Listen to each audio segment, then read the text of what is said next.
Neat ಅಕ್ರಮ ಖಂಡಿಸಿ ವಿದ್ಯಾರ್ಥಿಗಳಿಂದ ಪ್ರತಿಭಟನೆ ಆಗಿತ್ತು. ವಿದ್ಯಾರ್ಥಿಗಳ ಮೇಲಿನ ಲಾಠಿ ಚಾರ್ಜ್ಗೆ ಇದೀಗ ಸುಪ್ರೀಂ ಕೋರ್ಟ್ ಗರಂ ಆಗಿದೆ. ಸ್ಟೂಡೆಂಟ್ಸ್ ಮೇಲೆ ದೌರ್ಜನ್ಯವನ್ನ ಎಸಗಿದ್ದಾರೆ ಅಂತ ಹೇಳಿ ಸಿಜೆಐ ಇದೀಗ ಆಕ್ರೋಶವನ್ನ ವ್ಯಕ್ತಪಡಿಸ್ತಾ ಇದೆ.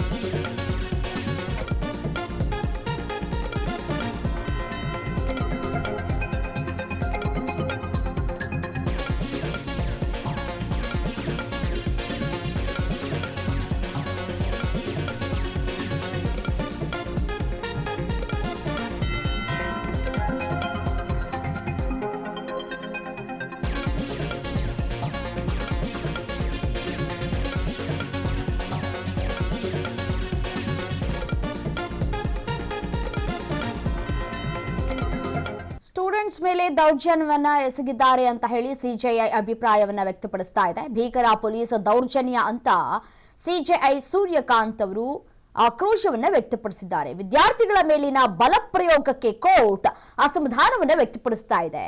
ಖಾಕಿ ಲಾಠಿ ಚಾರ್ಜ್, ಪೆಲೆಟ್ ಗನ್ ಬಳಕೆಗೆ ಕೋರ್ಟ್ ಇದೀಗ ಆಕ್ರೋಶವನ್ನ ವ್ಯಕ್ತಪಡಿಸ್ತಾ ಇದೆ. ಅರೆಸ್ಟ್ ಮಾಡಿದಂತಹ ವಿದ್ಯಾರ್ಥಿಗಳ ಬಿಡುಗಡೆಯಾಗಬೇಕು ಅಂತ ಹೇಳಿ ಆದೇಶವನ್ನ ಹೊರಡಿಸಲಾಗಿದೆ.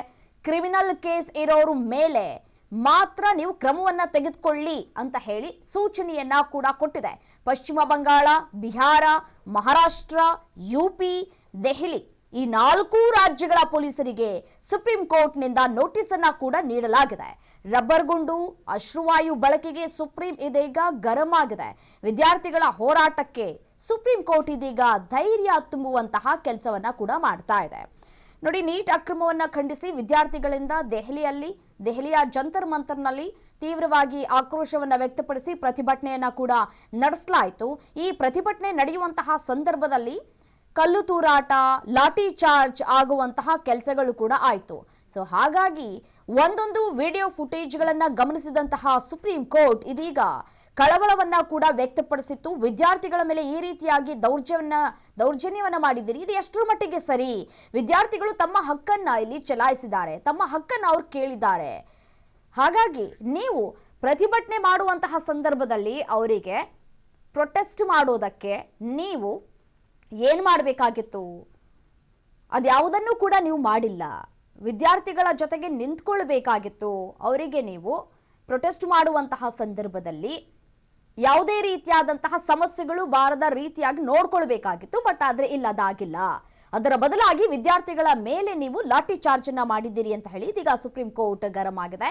ಸ್ಟೂಡೆಂಟ್ಸ್ ಮೇಲೆ ದೌರ್ಜನ್ಯವನ್ನ ಹೇಗೆ ಎಸಗಿದ್ರಿ ಅಂತ ಹೇಳಿ ಸಿಜೆಐ ಪ್ರಶ್ನೆ ಮಾಡ್ತಾ ಇದ್ದಾರೆ. ಭೀಕರ ಪೊಲೀಸ್ ದೌರ್ಜನ್ಯ ಆಗಿದೆ. ಒಂದೊಂದು ವಿಡಿಯೋಗಳನ್ನ ಕೂಡ ನೋಡಿ ಸಿಜೆಐ ಪ್ರಶ್ನೆಯನ್ನ ಮಾಡ್ತಾ ಇದ್ದಾರೆ, ಆಕ್ರೋಶವನ್ನ ವ್ಯಕ್ತಪಡಿಸ್ತಾ ಇದ್ದಾರೆ. ಅವರೇನು ಸ್ಟೂಡೆಂಟ್ಸ್ಗಳು ಅಥವಾ ಕಳ್ತನ ಮಾಡ್ಕೊಂಡು ಬಂದು ಈ ರೀತಿಯಾಗಿ ಪ್ರತಿಭಟನೆಯನ್ನ ಮಾಡ್ತಾ ಇದ್ದಾರೋ ಅಥವಾ ದೇಶದ್ರೋಹ ಕೆಲಸವನ್ನ ಮಾಡ್ಬಿಟ್ಟು ಬಂದು ಈ ರೀತಿಯಾಗಿ ಅವರನ್ನ ಬಿಡುಗಡೆ ಮಾಡಿ ಇವರನ್ನ ಬಿಡುಗಡೆ ಮಾಡಿ ಅಂತ ಹೇಳಿ ಆಕ್ರೋಶವನ್ನ ವ್ಯಕ್ತಪಡಿಸ್ತಾ ಇದ್ರ? ಇದ್ಯಾವುದೂ ಅಲ್ಲ. ವಿದ್ಯಾರ್ಥಿಗಳು ತಮ್ಮ ಹಕ್ಕನ್ನ ಅವರು ಕೇಳ್ತಾ ಇದ್ದಾರೆ. ನೀಟ್ ಪರೀಕ್ಷೆಯಲ್ಲಿ ಅಕ್ರಮ ಎಸಗಿದ್ದಾರೆ. ಈ ಅಕ್ರಮ ಎಸಗಿರೋದಕ್ಕೆ ವಿದ್ಯಾರ್ಥಿಗಳು ತಮ್ಮ ನ್ಯಾಯವನ್ನ ಕೇಳ್ತಾ ಇದ್ದಾರೆ. ಇದು ತಪ್ಪ ಅಂತ ಹೇಳಿ ಪ್ರಶ್ನೆಯನ್ನ ಕೂಡ ಮಾಡ್ತಾ ಇದ್ದಾರೆ ಸಿಜೆಐ ಸೂರ್ಯಕಾಂತ್ ಅವರು. ವಿದ್ಯಾರ್ಥಿಗಳ ಮೇಲಿನ ಬಲ ಪ್ರಯೋಗ ಇದು ಅಂತ ಹೇಳಿ ಅಸಮಾಧಾನವನ್ನ ಕೂಡ ವ್ಯಕ್ತಪಡಿಸ್ತಾ ಇದ್ದಾರೆ. ಖಾಕಿ ಲಾಠಿ ಚಾರ್ಜ್ ಮಾಡಿದೆ, ಪೆಲೆಟ್ ಗನ್ ಅನ್ನ ಕೂಡ ಇಲ್ಲಿ ಬಳಕೆ ಮಾಡಲಾಗಿದೆ ಅಂತ ಹೇಳಿ ಕೋರ್ಟ್ ಆಕ್ರೋಶವನ್ನ ವ್ಯಕ್ತಪಡಿಸ್ತಾ ಇದೆ. ನೋಡಿ, ರಾಹುಲ್ ಗಾಂಧಿ ಅವರು ಕೂಡ ಇದನ್ನೇ ಗಂಭೀರವಾಗಿ ಆರೋಪವನ್ನ ಕೂಡ ಮಾಡಿದ್ರು. ಪೆಲೆಟ್ ಗನ್ ಅನ್ನ ಬಳಕೆ ಮಾಡಿದ್ದಾರೆ, AK-47 ಗನ್ ಅನ್ನ ಬಳಕೆ ಮಾಡಿದ್ದಾರೆ.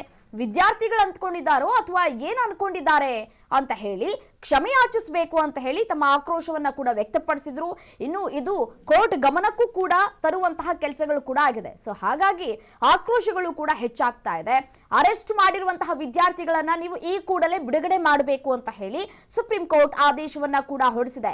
ಮತ್ತೆ ನೋಡಿ, ಕಾಕ್ರೋಚ್ ಪಾರ್ಟಿ ಕೂಡ ಪ್ರತಿಭಟನೆ ಮಾಡುವಂತಹ ಸಂದರ್ಭದಲ್ಲಿ ವಿದ್ಯಾರ್ಥಿಗಳನ್ನ ಏನು ವಶಕ್ಕೆ ಪಡೆದುಕೊಂಡಿದ್ದಾರೋ ಅವರ ವಿರುದ್ಧ ನೀವೇನ್ FIR ಹಾಕಿದ್ದೀರೋ ಅದನ್ನ ರದ್ದು ಮಾಡಬೇಕು ಅಂತ ಹೇಳಿ ಈ ಒಂದು ಬೇಡಿಕೆಯನ್ನ ಕೂಡ ಕೇಂದ್ರದ ಮುಂದೆ ಇಡುವಂತಹ ಕೆಲಸವನ್ನ ಕೂಡ ಮಾಡಿದ್ರು. ಅವರು ವಿದ್ಯಾರ್ಥಿಗಳು, ಬೇರೆ ಯಾರು ಅಲ್ಲ. ವಿದ್ಯಾರ್ಥಿಗಳ ಮೇಲೆ ನೀವು ಈ ರೀತಿಯಾಗಿ FIR ಹಾಕೋದು, ಅವರನ್ನ ಅರೆಸ್ಟ್ ಮಾಡೋದು, ಒಳಗಡೆ ಇಟ್ಕೊಳ್ಳೋದು ಎಷ್ಟರ ಮಟ್ಟಿಗೆ ಸರಿ, ಅವರನ್ನ ಬಿಡುಗಡೆ ಮಾಡಬೇಕು ಅಂತ ಕೂಡ ಕೇಳ್ಕೊಂಡಿದ್ರು.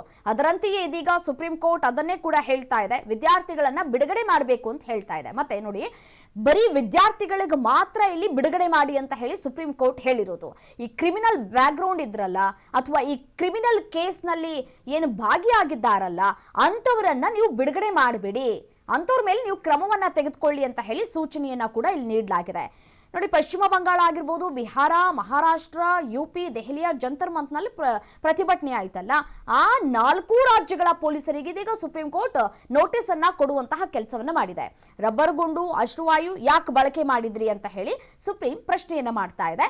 ವಿದ್ಯಾರ್ಥಿಗಳ ಹೋರಾಟಕ್ಕೆ ನೀವು ಧೈರ್ಯವನ್ನ ತುಂಬಬೇಕು, ಅದನ್ನ ಬಿಟ್ಟು ಈ ರೀತಿಯಾಗಿ ಮಾಡಬಾರದಾಗಿತ್ತು ಅಂತ ಕೂಡ ಹೇಳಿದೆ. ಸೊ ಇದರ ಜೊತೆಗೆ ಸುಪ್ರೀಂ ಕೋರ್ಟ್ ವಿದ್ಯಾರ್ಥಿಗಳಿಗೆ ಧೈರ್ಯ ತುಂಬುವಂತಹ ಕೆಲಸವನ್ನ ಇಲ್ಲಿ ಮಾಡಿದೆ.